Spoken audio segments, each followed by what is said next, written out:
ارمان بطول سے کہتا ہے کہ تم زریون کے پاس جاؤ اور سارے ثبوت اکٹھے کر کے مجھے دو۔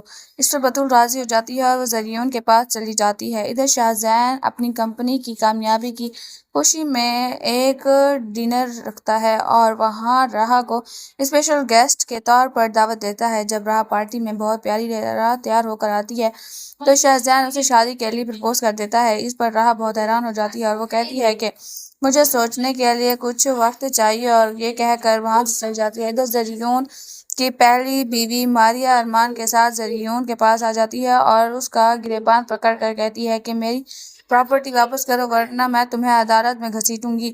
اس پر زریون بہت ڈر جاتا ہے۔ تبھی ارمان زریون سے کہتا ہے کہ عدیل کے گھر کے کاغذات مجھے دے دو ورنہ میں تمہیں جیل میں ڈال دوں گا۔ زریون کہتا ہے کہ عدیل کی پراپرٹی کے کاغذات میرے پاس نہیں ہیں، جس پر ارمان کو بہت غصہ آتا ہے۔ ادھر بطول زریون کے خلاف پوری چوری کے سارے ثبوت اکٹھے کرنے کے لیے اس کے ساتھ رہنے لگتی ہے۔ وہ وسیم کے کمرے میں جاتی ہے اور وہاں سے عدیل کے گھر کے کاغذات چرانے لگتی ہے کہ اچانک زریون آ جاتا ہے۔ بطول گھبرا جاتی ہے، کاغذات وہیں پھینک دیتی ہے اور بھاگ جاتی ہے، جس پر زریون کو اس پر شک ہو جاتا ہے۔ ادھر چترا نرمین سے کہتی ہے کہ میں خود کو خود مختار بنانے کے لیے آگے بڑھنا چاہتی ہوں۔ اس پر کبیر کہتا ہے بیٹا یہ تو بہت اچھی بات ہے، تم ضرور بڑھو۔ ادھر ماریا عدالت جا کر زریون کے خلاف پراپرٹی چوری کا کیس کر دیتی ہے۔ اس پر زریون ڈر کر ماریا کو اس کی ساری پراپرٹی واپس کر دیتا ہے۔ ادھر بطول موقع کا فائدہ اٹھا کر وسیم اور زریون کی ایک ویڈیو بنا لیتی ہے جس میں وہ نانا جان کی پراپرٹی بیچنے کی بات کر رہے ہوتے ہیں۔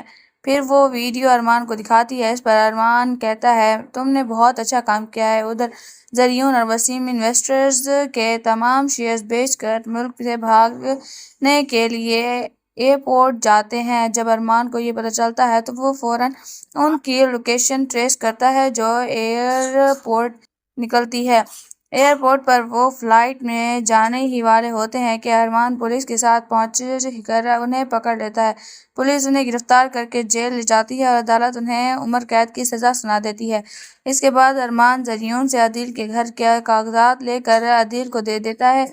اس طرح عدیل اپنا گھر واپس لے لیتا ہے اور ارمان کا شکریہ ادا کرتا ہے۔ ادھر شاہزین راہا کے پاس آ کر پوچھتا ہے کہ تم نے شادی کے بارے میں کیا سوچا ہے؟ تو اس پر راہا کہتی ہے کہ میں تم سے شادی کرنے کے لیے تیار ہوں۔ ادھر عدیل ارمان سے کہتا ہے کہ مجھے راہا کے پاس لے چلو، میں اس سے ملنا چاہتا ہوں۔ پھر ارمان اسے راہا کے پاس لے جاتا ہے اور عدیل راہا کو زریون اور وسیم کے بارے میں سب کو سچ بتا دیتا ہے۔ اس پر راہا بہت حیران ہو جاتی ہے اور ارمان سے معافی مانگتی ہے اور کہتی ہے کہ میں نے تمہیں غلط سمجھا۔